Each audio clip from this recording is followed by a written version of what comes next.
A Forma do Brasil veio dessa frase do Churchill, onde ele fala que nós damos forma aos edifícios, e depois os edifícios nos dão forma. Ele faz a defesa quando o parlamento inglês é bombardeado, e havia então uma ideia de se construir o parlamento com mais conforto, né, para que então os lords pudessem sentar um pouquinho mais afastados, e Churchill resolve a questão quando ele diz: não, nós vamos reconstruir tal qual ele era, porque a nossa democracia é resultado desse incômodo de sentar apertados um dos lados dos outros. Então, a forma como ocupamos o território acaba tendo um impacto nas nossas visões coletivas e nos nossos desejos também, como sociedade, políticos, e me preocupa muito, e eu espero conseguir demonstrar isso, que eu acho que é um tema onde não temos produzido avanços, né? Apesar de muitas tentativas, a gente vai ver de um grande arcabouço legal, isso não tem se transformado. Então, eu quero começar falando de 1984, do movimento pela Direta Já, aqui na Candelária do Rio de Janeiro. Não é à toa, então, que nós buscamos os centros históricos quando queremos clamar pelos nossos direitos. Esse foi um momento emblemático da redemocratização do país, mesmo que o fato em si não tenha, infelizmente, obtido resultado, mas isso marca a nossa história recente. Como, do mesmo modo, as marchas de 2013, de novo no mesmo lugar, na Candelária, na Presidente Vargas, e estamos ainda vivendo no legado dessas marchas de 2013, muita confusão político-institucional, uma certa nublagem sobre o futuro do país, mas é necessário ter atenção para esse movimento com os centros urbanos. O que aconteceu entre 1984 e 2003? Aconteceram muitas transformações no país, então eu tenho especial atenção com esse período, porque, como eu disse, é um período onde eu me insiro como cidadão, onde me converto em arquiteto e urbanista. Houve uma conquista da democracia, houve uma conquista da estabilização da moeda, houve um processo de inclusão social. Entretanto, a transformação das cidades, a organização, a infraestrutura, a política habitacional não tem avançado no país. Essa é uma matéria que entendo que acaba prejudicando as outras conquistas anteriores. A democracia falha, a instabilidade da moeda falha, a inclusão social falha, e as cidades têm um componente sobre isso. Quando procuramos, então, em anos recentes, inclusive sob a égide de uma administração progressista, reproduzimos um modelo de solução habitacional que é bastante agressivo, e é um modelo do qual nós não conseguimos nos livrar. Nós estamos, desde a década de 30, repetindo esse modelo habitacional de produção de moradia para produção de propriedade privada nas bordas da cidade, perdendo as vantagens e as oportunidades do acesso ao fenômeno urbano. Nosso país é intensamente urbano, e nesse programa, um dos maiores programas do mundo de construção de moradias, gastamos aí mais de esse valor, levando em consideração a continuidade do programa, Casa Verde e Amarela, já gastamos muito mais de 350 bilhões de reais. É o maior programa de construção de casas, né? E talvez um programa, um erro urbanístico que é possível até ver da Lua, né? A gente pode ver a muralha da China, a gente pode ver Minha Casa Minha Vida, isso já está até provado, estudos mostrando, a partir de imagem de satélite, que o Minha Casa Minha Vida não apenas aumentou a periferização das cidades brasileiras, como ele até produziu um efeito leapfrog, ou seja, nós ocupamos áreas sem nenhuma oferta de infraestrutura, onde o Minha Casa Minha Vida levou, então, a uma expansão ainda das cidades. Eu, na administração anterior, do prefeito Eduardo Paes, eu fui gestor do patrimônio cultural, sou muito interessado nos temas do patrimônio cultural, e numa dessas andanças para tratar do tema da arqueologia, que é um tema sempre complexo, fui visitar um galpão em Belford Roxo, um instituto, na verdade, Instituto de Arqueologia do Brasil, e me perdi ali no interior de Belford Roxo, e, num dado momento, encontrei ali um condomínio, Minha Casa Minha Vida, e o nome do condomínio, eram 2 condomínios, um do lado do outro, um chamava Andrômeda e o outro chamava... era o nome de uma outra constelação. Eu falei, pelo menos acertaram no nome dos condomínios, porque está a anos-luz de distância de qualquer lugar, e a gente tem feito isso no país inteiro, e de uma maneira homogênea. A mesma tipologia, a mesma solução arquitetônica acontece na Amazônia, como acontece no sul do país, sequer a preocupação da acomodação climática tem ocorrido nesse caso. Isso não mudou em nada o número do déficit habitacional, especialmente porque o Minha Casa Minha Vida produzia um aquecimento imobiliário das áreas periféricas.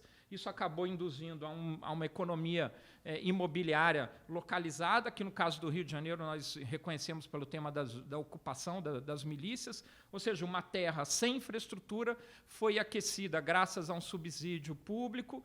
Isso, então, tanto animou uma economia imobiliária local, como até animou práticas criminosas. Esse não é um fenômeno só do Rio de Janeiro, é um fenômeno que acontece em outras cidades. Na medida que essa terra periférica ela passa a ter o seu valor imobiliário aquecido, a taxa do valor dos aluguéis de todo o sistema imobiliário passa a ter, então, um aquecimento. E esse é o principal problema do déficit habitacional brasileiro hoje, que são as famílias que comprometem mais de 30% da renda familiar com aluguel. Do mesmo modo, a precarização, ou seja, o aspecto qualitativo do déficit habitacional não está sendo tratado. E o quadro se acirra ainda mais quando falamos sobre infraestrutura. Quando olhamos, entretanto, para a década de 80 e esse período da redemocratização, é muito interessante ver o movimento que houve naquela ocasião de recuperar as áreas centrais, né? Salvador chama Lina Bombardi, com Marcelo Ferraz, o Marcelo Suzuki, fazem um master plan que foi decisivo para manter as qualidades do centro de Salvador. São Paulo, com Jorge Virray e Rosa Cliais, fazem a intervenção do Vale do Angabaú. Aqui no Rio de Janeiro, um servidor da Prefeitura, Augusto Ivan, voltando de estudos em Roterdã e trouxe essa visão mais contextual sobre o urbanismo, é feito corredor cultural que protege a área central do Rio. Antes disso, até Jaime Lerner, ainda como prefeito apontado em Curitiba, fazendo um conjunto expressivo de melhorias urbanísticas. Quando a gente olha para o cenário das metrópoles brasileiras, então, além de uma população, do percentual de população urbana, somos uma população que vive em metrópoles. Nós vivemos em contextos de muita proximidade, de uma experiência coletiva intensa. Então, nas 27 regiões metropolitanas, estão concentradas mais da metade da população brasileira. Esse é um número importante. As 40 cidades mais populosas têm 60 milhões. Esses números não aparecem nas definições de políticas públicas. A mobilidade, os investimentos em mobilidade, infraestrutura, em saneamento, não têm produzido resultado. De novo, olhando para esse período, entre a década de 80 e até recentemente, não falta a produção de legislação. Então, a partir do fim do BNH, que cometia, né, o equívoco da alocação dos recursos públicos para a classe média, o mesmo erro que hoje o Minha Casa Minha Vida, o Casa Verde e Amarela repetem, mas nesse período, entre a redemocratização e até hoje, nós produzimos o Estatuto das Cidades, tivemos o Ministério das Cidades, não temos mais o Ministério das Cidades, temos o Estatuto da Metrópole, a produção de legislação é expressiva para realizar Copa e Olimpíadas, produzimos legislações novas, o regime diferenciado de contratação. Isso em nada tem alterado a realidade das centralidades urbanas brasileiras. Então, não são apenas edifícios que estão se perdendo, na verdade, nós estamos perdendo arquivos da nossa memória como civilização. Então, o que historicamente vínhamos produzindo, hoje são ruínas de uma experiência coletiva brasileira. Então, as centralidades urbanas, elas, na verdade, são uma expressão de uma inteligência rara, que é a transformação dessa urbanização portuguesa num fenômeno belíssimo, que são as cidades brasileiras. Esse arquivo está em destruição hoje no país. E essa destruição, seja pelo fogo, seja pelo abandono, seja pela perda do Museu Nacional, ou seja, até pela perda de edifícios públicos, né, o edifício Wilton Paes de Barros, no centro de São Paulo, e o tema da política habitacional a cada vez mais se acirra numa luta ideológica onde nós não encontramos solução. Então, essa ineficiência sobre a possibilidade de retorno às áreas urbanas tem como resultado um fenômeno que a paisagem brasileira, de uma maneira, infelizmente, acelerada, está se convertendo numa paisagem de favela. Não há aí uma crítica social sobre esse fenômeno, mas sim uma crítica ambiental e infraestrutural sobre o que vem acontecendo. As paisagens, não apenas das grandes cidades, mas também nas cidades médias, a favelização é cada vez mais intensa. Quando olhamos, então, para esse histórico das favelas, né, como fenômeno urbano, as favelas vão ter origem no final do século XIX, nós temos ali um período de omissão, né, não se queria falar sobre o assunto, depois um período de remoção, que vai dominar ali o final dos anos 50, a década de 60, ao mesmo tempo uma produção, uma certa inventividade sobre criação de conjuntos habitacionais, algumas experiências de vanguarda, boas, grande parte delas até com origem no Rio de Janeiro, eu vou mostrar aqui algumas delas. Quando finalmente, então, na década de 80, começamos a falar sobre os direitos, a gente começa a produzir infraestrutura, mas isso não tem transformado esse cenário. O ponto que eu defendo sempre é que essa intensidade da urbanização, ela tem espelho no interesse pela vida coletiva, isso está muito expresso nas formas culturais, então, do país. O nosso interesse em celebrar, em fazer festas, em se reunir no espaço público, seja nos carnavais do Rio, seja no fabuloso Galo da Madrugada. O professor Joaquim, uma vez, fiquei imprensado lá entre um carro alegórico e uma fachada no centro de Recife, mas essas experiências se pela economia nós explicamos as cidades como pela economia da aglomeração, as cidades também se explicam pelo interesse em se festejar. Então, de certo modo, a experiência brasileira, isso remonta ao período colonial, a nossa mistura cultural, ou seja, Paritins, ou Bumba Meu Boi, ou São João de Caruaru. Ou seja, se o experimento colonial não realizou as premissas de inclusão, que poderíamos ter esperança de que isso acontecesse, pela festa tomamos posse das cidades. Então, pela celebração, nós, de verdade, fundamos o Brasil. Então, esse interesse, né, antropofágico até no que é o outro, no mistério que é o outro, infelizmente não tem se convertido em experiência urbana de qualidade. Então, estamos jogando fora uma grande potência e uma beleza muito rara do novo mundo e das experiências e das sociedades do planeta, na medida que nós não conseguimos converter essa experiência de viver juntos em uma boa urbanização. E essa é a pergunta principal que o urbanismo quer resolver. Como viver juntos? O urbanismo e a urbanização, essa palavra é inventada por Ildefonso Cerdá, quando faz o Plano de Barcelona, a urbanização, quando ele escreve o Tratado Geral da Urbanização.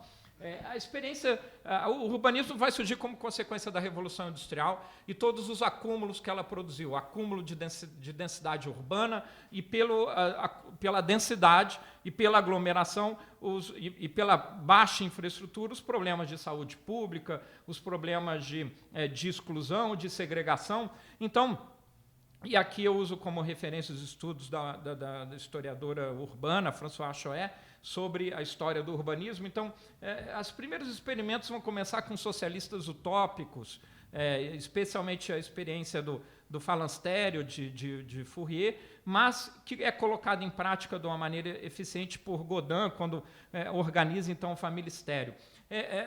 Os complexos industriais, fabris, e pela necessidade de acomodar trabalhadores, alguns desses empresários e socialistas utópicos, onde também Ildefonso Cerdá estava inserido, eles começam a realizar experimentos, alguns até de caráter utópico, não apenas na França, na Inglaterra, mas até nos Estados Unidos, New Harmony, no sul dos Estados Unidos, por exemplo. Essas experiências elas são compartilhadas, mas elas não se efetivam, né? Esse é o caso de New Harmony, é possível visitar alguns requisitos desse experimento, mas especialmente a partir de Godin, a ideia de concentrar pessoas vivendo juntas numa mesma tipologia arquitetônica começa, então, a ser uma primeira experiência prática, né? Então, essa é a primeira experiência de produção de habitações coletivas e o família estéreo também se converte no primeiro condomínio, e as primeiras amenidades da vida privada organizadas pela infraestrutura, e, do mesmo modo, as primeiras pequenas práticas políticas de organização dessa vida condominial. Então, a ideia de creche, a ideia de serviços sociais para atender essas famílias que moram juntas tem origem no família estéreo. É nesse mesmo momento que, pelo adensamento das cidades, Charles Booth, por exemplo, vai financiar o famoso mapa das pobrezas de Londres, que permitiu ver, a luzinha não funciona ali, que permitiu então ver porta a porta o problema da cólera.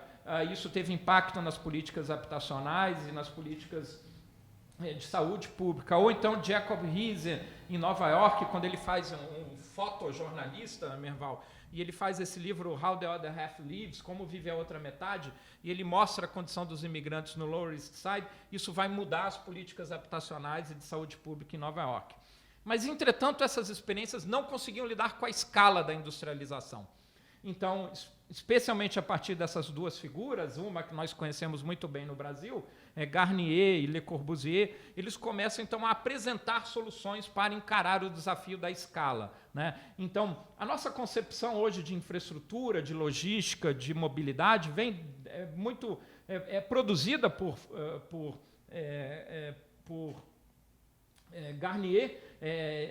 A ideia que nós temos, por exemplo, hoje nós não pensamos sobre isso, mas a ideia de uma embarcação chegar num porto, dali sair um trem, a ideia de fazer baldeação entre transporte vem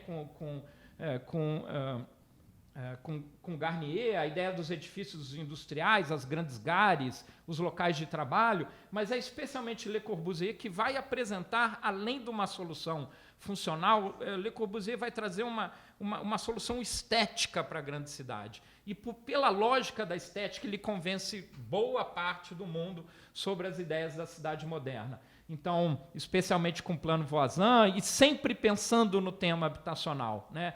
Unité d'Habitation de Marseille, a ideia de liberar o solo para que então o solo pudesse ser compartilhado e os apartamentos pudessem então servir aos estratos médios, às populações médias, a ideia da Ville Radiese, e ideias de escala, ideias que encantavam políticos, industrialistas. O plano Voisin, por exemplo, foi patrocinado pelos irmãos Voisin, que eram fabricantes de carros. Então, o plano que mais teve impacto na história das cidades do mundo teve um patrocinador que era uma indústria de carros. Le Corbusier, como urbanista e humanista, pensava a experiência coletiva, então,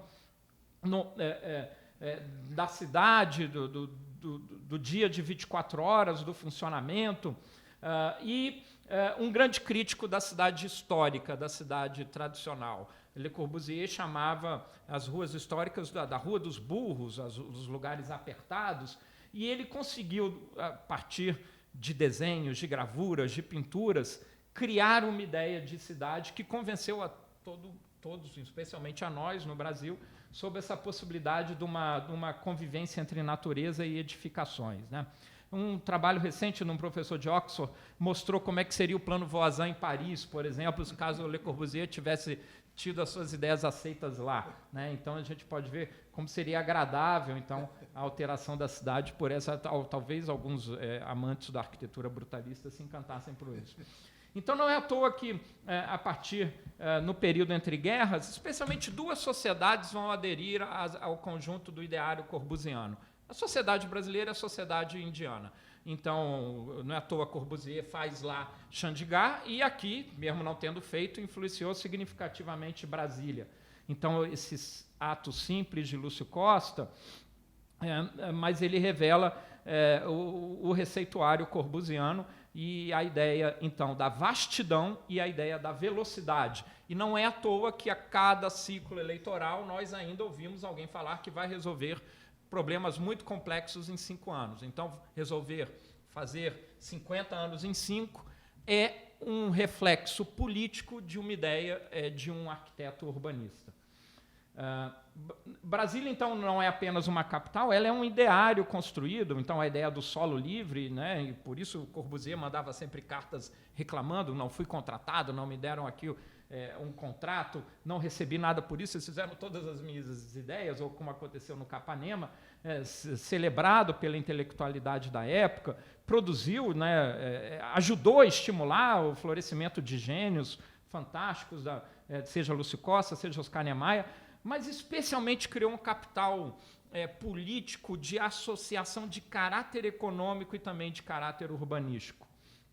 Eu gosto muito, Merval, desse cartoon do Al Hirschfeld, aquele que esconde o nome da filha, Nina, em algum lugar. Ele mostra, então, esses trabalhadores fazendo uma foto ali, professor Joaquim, com uma imagem da cidade colonial. Isso foi publicado na revista Lifetime, quando da inauguração de Brasília. E eu gosto também desse mapa que mostra ali o destaque ali da Shell, também nesse mapa de Brasília. Ou seja, existe uma tecnologia por detrás desse modelo. Essa tecnologia é a industrialização, especialmente do automóvel e a indústria petrolífera. Ao mesmo tempo que produzíamos Brasília, estávamos também produzindo aqui no Rio a Barra da Tijuca, algumas ações de vanguarda mostravam outra possibilidade, como faz Carlos Nelson Ferreira dos Santos, arquiteto e antropólogo, que conduz, então, um trabalho junto com moradores em Braz de Pina, e é um dos primeiros cases de conversão de uma favela num bairro formal. E isso é conduzido num trabalho horizontal, de muito diálogo, onde os moradores, então, definiam uma estrutura fundiária, um lote, uma casa. Ele faz isso e documenta, isso está registrado de uma maneira belíssima nesse livro, infelizmente esgotado, Movimentos Urbanos no Rio de Janeiro, onde ele vai relatar todas essas experiências, então, de remoção e de tentativa de encontrar um outro método. Especialmente no Morro Azul, no Flamengo, ele consegue, então, orientar os moradores, olha, se você vai fazer uma casa, faça pelo menos com um lote, com 6 metros de frente, com tanto de profundidade, deixa uma rua de 8 metros de largura, e é interessante observar a favela do Morro Azul, hoje ali no Flamengo, o melhor contexto social é exatamente onde Carlos Nelson fez essa orientação, e o edifício que é produzido, então, pela Igreja Católica na época, é um grande problema social.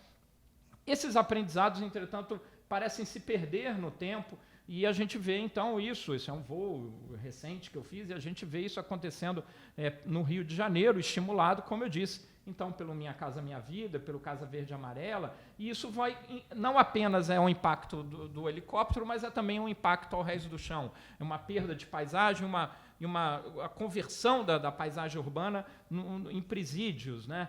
Isso é pelo país inteiro. Eu tenho uma coleção, eu ia aborrecer vocês por 4 horas, mostrando todas as minhas fotos de Minha Casa Minha Vida, desde o interior da Bahia até o interior de São Paulo, interior do Paraná. Essa é a homogeneidade da paisagem urbana. Por exemplo, isso aqui é interior da Bahia, eu gosto de mostrar essa porque tem ali um frontão, né? Mostra pelo menos algum valor clássico foi considerado. Isso não tem alterado a segregação, seja de classe ou seja de raça das cidades brasileiras. Então, nós precisamos falar sobre esse contexto. Isso foi um trabalho, professor Joaquim, que eu mostrei quando eu fiz a curadoria do pavilhão brasileiro na Bienal de Veneza. Eu fui muito criticado por falar sobre essa segregação de aspecto racial das cidades brasileiras, mas esse é um fenômeno que nós precisamos olhar com muita atenção, porque não é à toa que nós permanecemos, infelizmente, de certo modo, com uma omissão de políticas habitacionais. Então, o que eu venho defendido há muito tempo, especialmente quando tive a oportunidade de escrever no jornal, Merval, a ideia de reciclar a cidade. Eu fiquei 2 anos em Harvard, então selecionado como Loeb Fellow, e lá me dediquei a estudar muito o tema das políticas habitacionais, e os americanos têm essa facilidade de explicar a complexidade do tema a partir do seu vernáculo, né? Então, a ideia do house, do home e do housing. Então, a casa, ela representa tanto o abrigo, como ela também é o lugar do simbólico, dos interesses domiciliares, mas a casa também é política. A casa é um verbo, e o housing é um verbo, e isso significa que é necessário, então, e nós não estamos conseguindo escapar desses dois valores, desses 2 princípios. Nós não conseguimos escapar do princípio econômico da produção da moradia, e do aspecto moral da produção da moradia, ou seja, a casa como o abrigo dos valores morais da sociedade, porque não conseguimos entrar na eficácia das políticas urbanísticas. Então, o que eu venho defendendo, feito esse advocacy há um certo tempo, a necessidade de reciclar as cidades brasileiras.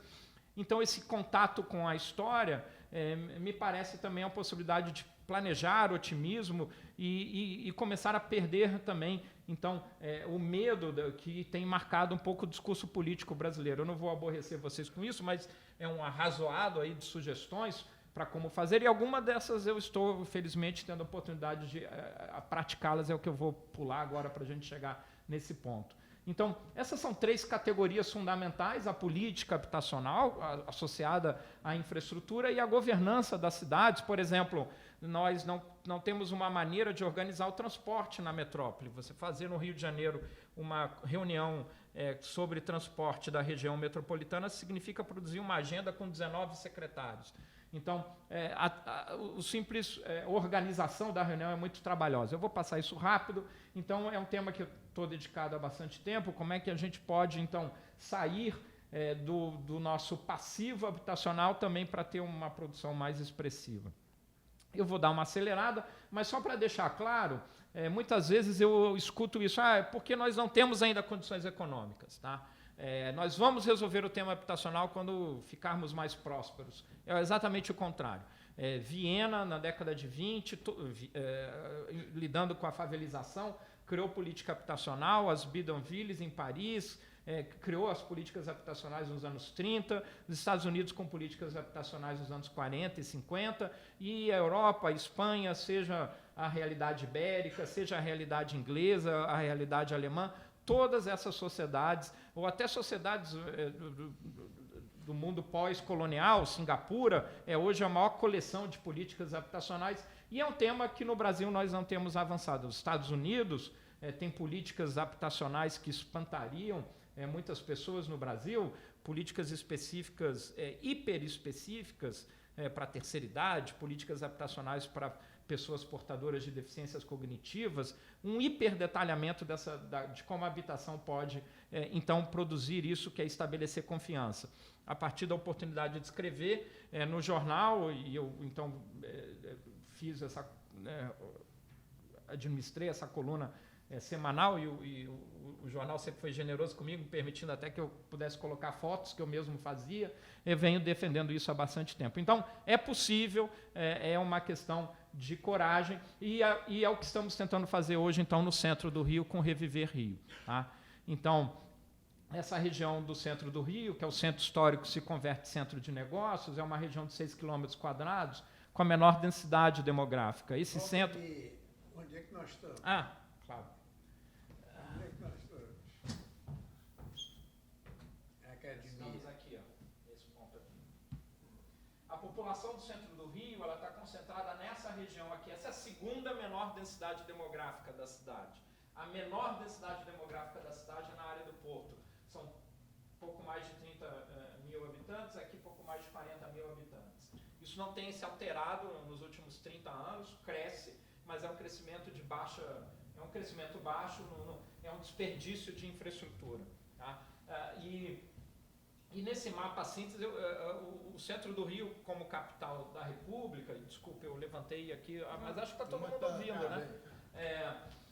Ele, durante o século XX, cada década nós produzimos uma grande intervenção no centro do Rio. Isso começa com o desmonte do Morro do Senado, em 1906, a abertura da Avenida Central, logo em seguida, ao mesmo tempo, o desmonte do Morro do Castelo.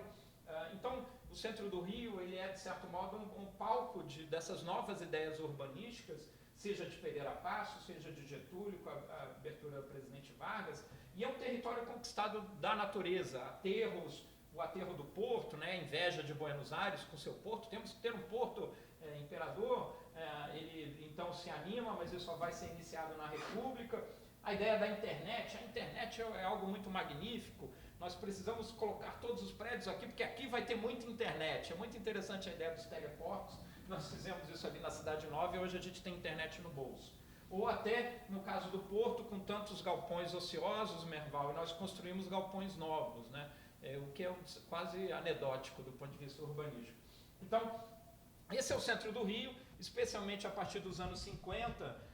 Essa é a Avenida Chile, que eu chamo do nirvana dos engenheiros de trânsito. O engenheiro de trânsito, quando morre, ele vai para um lugar parecido com esse, que é a separação do pedestre do carro.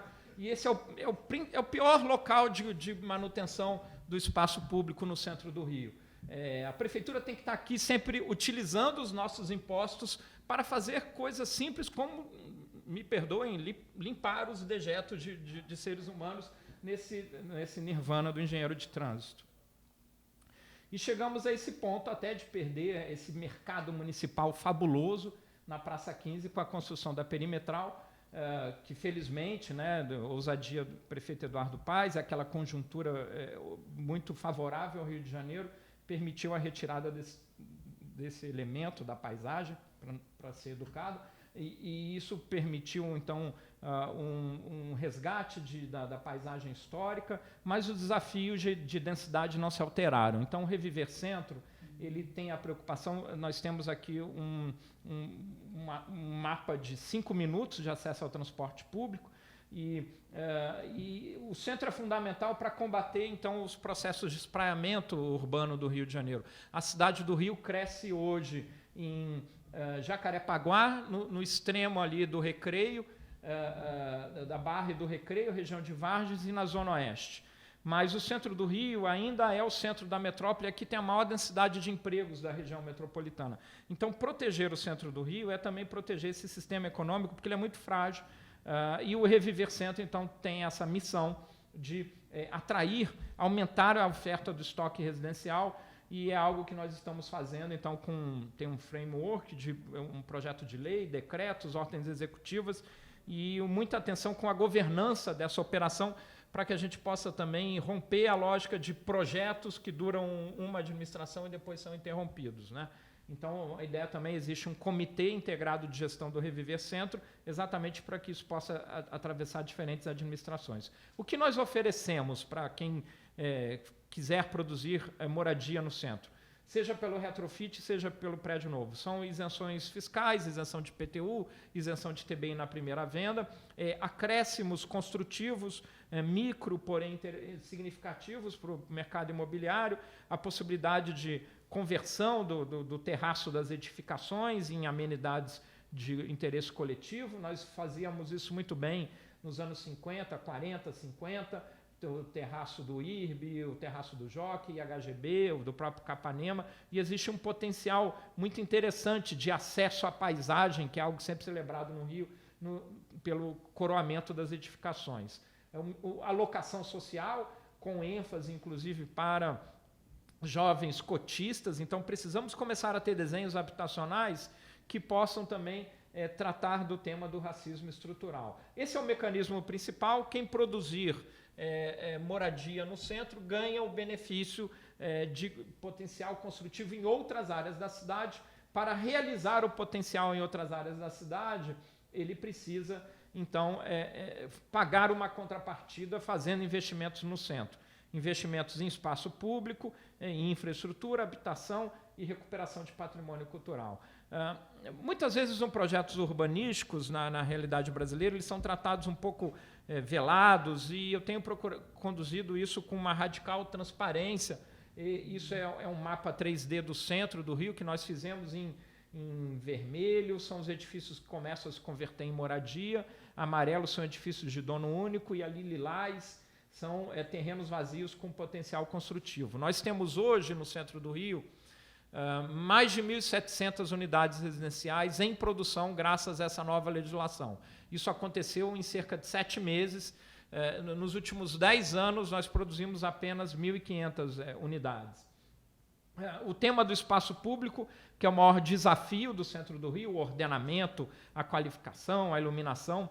Esse é um tema que eu tenho muito prazer de, ali, de uma maneira um pouco a Jaime Lerner, estar mostrando, educar o olhar para temas urbanos. O centro tem se recuperado, tem melhorado, mas ainda tem muitos desafios pela frente, né? a ideia do ordenamento do espaço público, ou a ideia até da conservação da cidade, é algo que eu critico até entre os meus colegas, arquitetos urbanistas, é tratado como se fosse uma ação profissional menor. Não, conservação, ordenamento, isso é um trabalho menor, outros irão fazer isso. Mas eu acho que é um trabalho dos mais prazerosos e, ao mesmo tempo, procurar trabalhar com muitos dados, evidências. Perdemos lugares fantásticos do centro do Rio, mais de 500 negócios fecharam, né?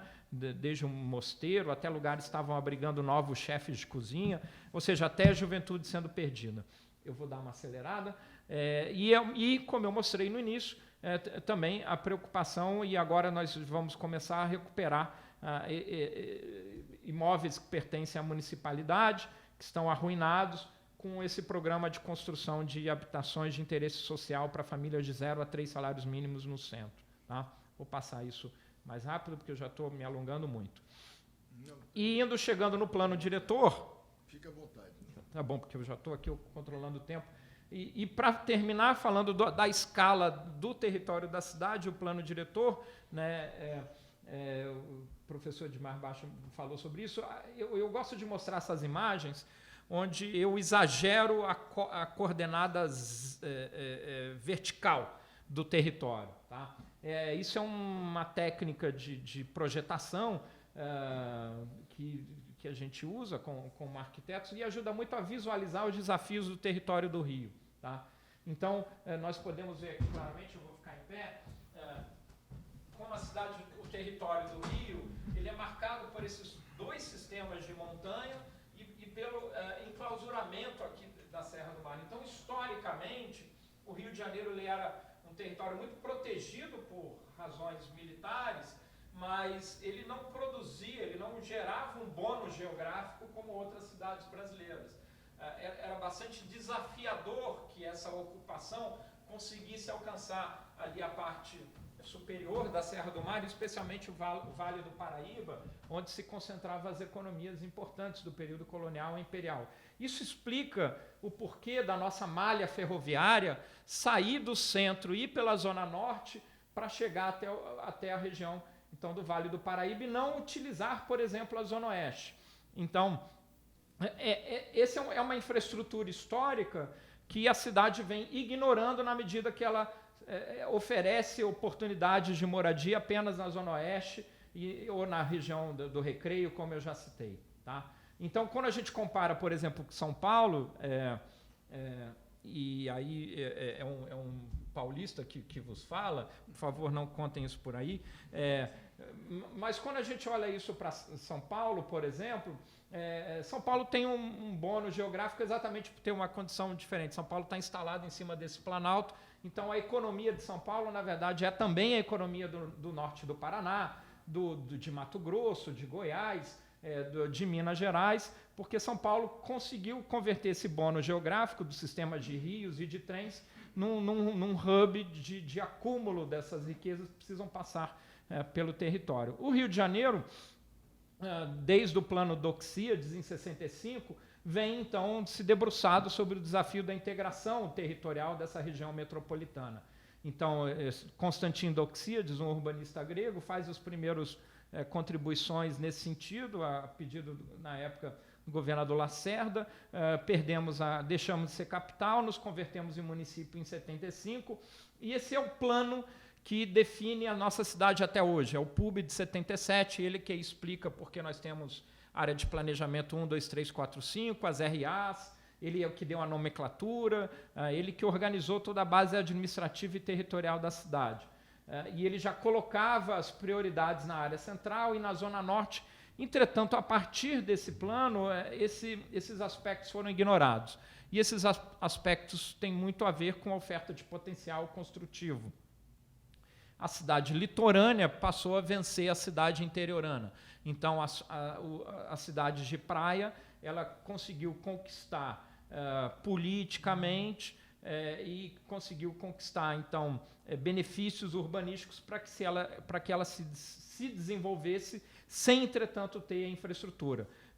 Infelizmente, o plano de Lúcio Costa para a Barra da Tijuca, feito em 69, desenvolvido na década de 70, ignorou, infelizmente, qualquer aspecto de transporte público, e isso nos custou, isso tem um custo até hoje para a nossa cidade, porque a Barra da Tijuca significou, então, também uma reserva de terras que nós precisamos, então, bypassar para poder chegar na Zona Oeste. Então, todas essas mecânicas da economia urbana foram também impactadas por desenhos urbanísticos de inspiração corbusiana, como eu falei aqui antes. Então, no plano diretor que estamos fazendo a revisão hoje, nós queremos começar a transição desse modelo.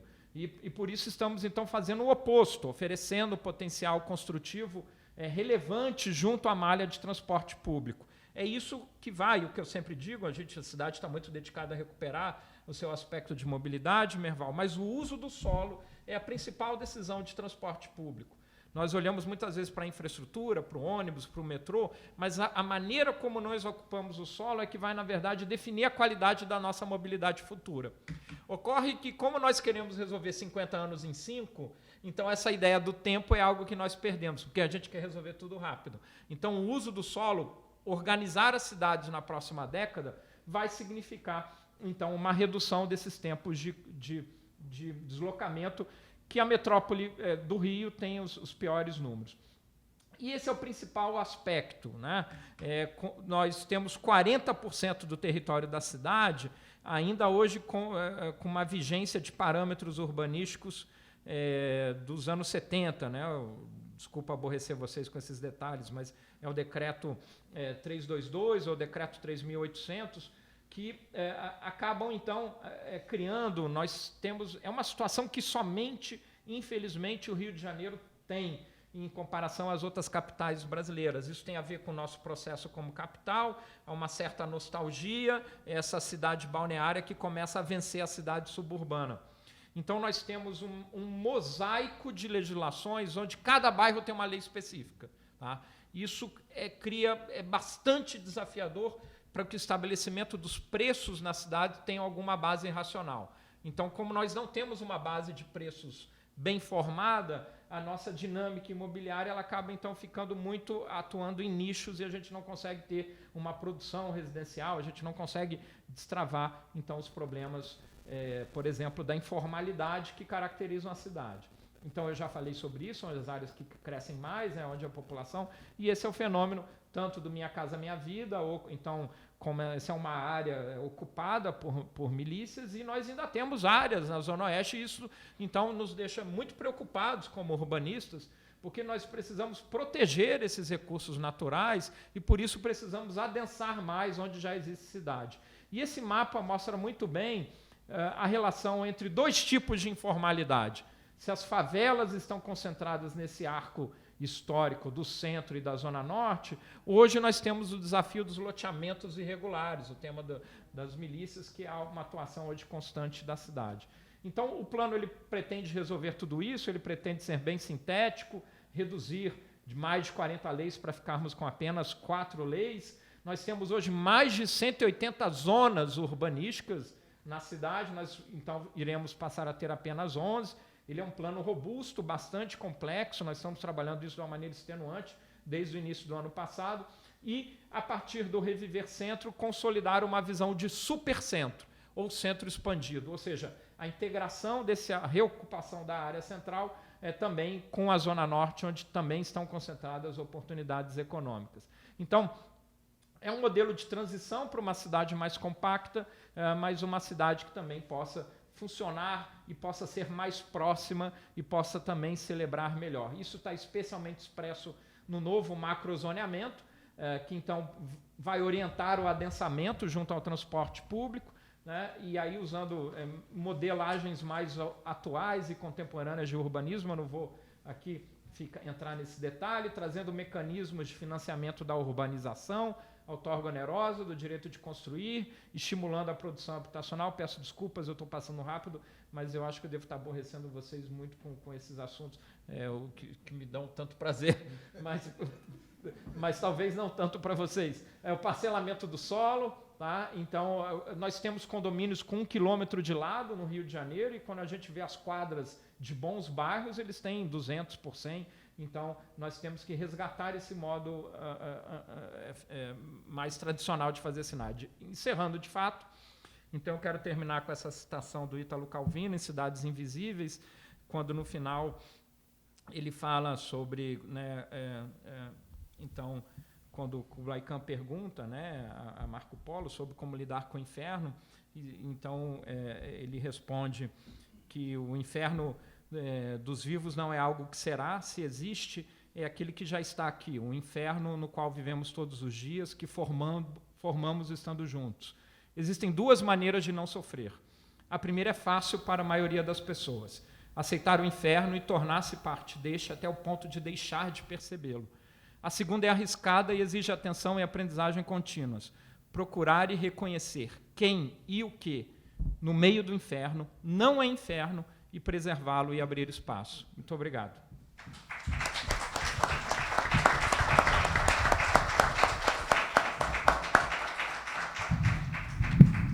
Fajardo, muito obrigado pela esperança que você nos traz, pelo talento,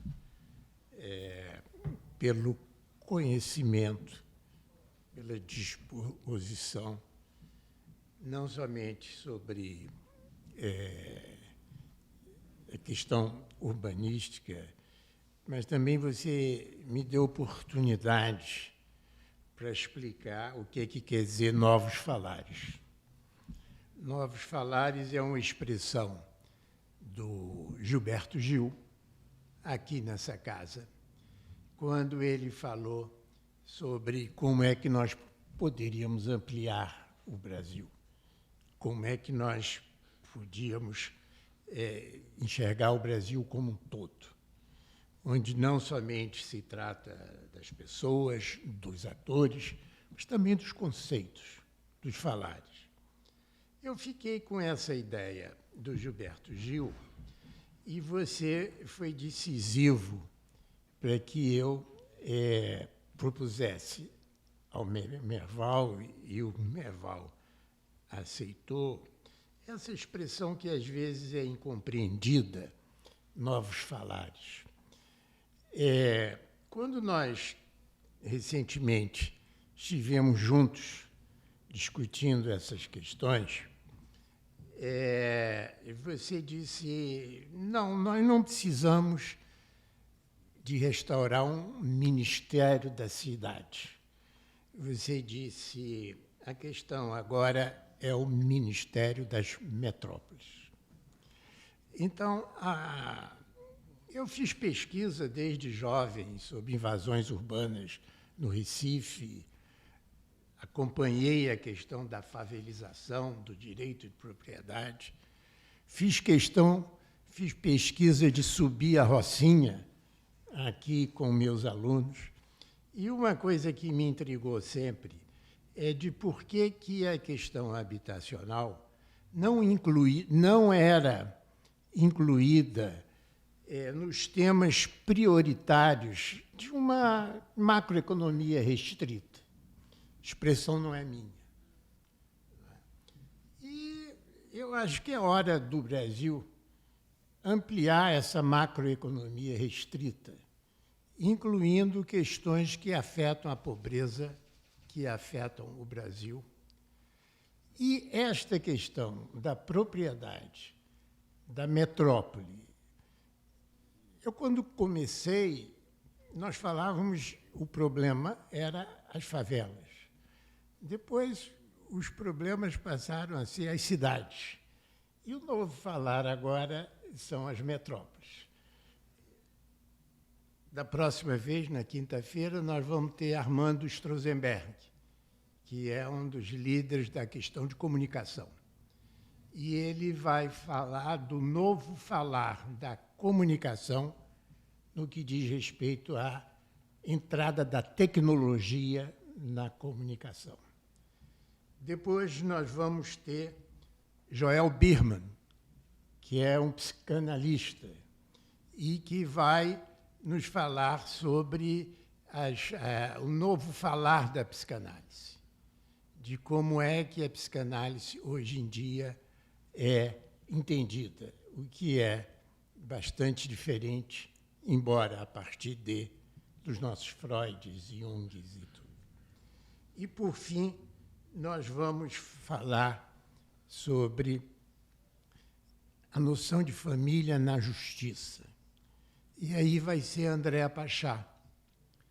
Um dos problemas básicos da Andréa Pachá, como juíza de família que foi e que escreveu esse livro lindo, O Brasil, A Vida Não É Justa, ela diz, olha, Joaquim, não são poucas as famílias que querem que a justiça tome conta dos seus filhos, que, por algum motivo, entraram nessas questões do vício, das milícias. Então, tem um novo falar sobre a família na justiça. A família não procura mais a justiça apenas para questões de resolver conflitos entre si. A família quer que a justiça seja o Estado, que o Estado seja responsável. Então, nós vamos ter, e lhe agradeço muito, Fajardo, Strozenberg, Joel Birman e Andréa Pachá. Obrigado.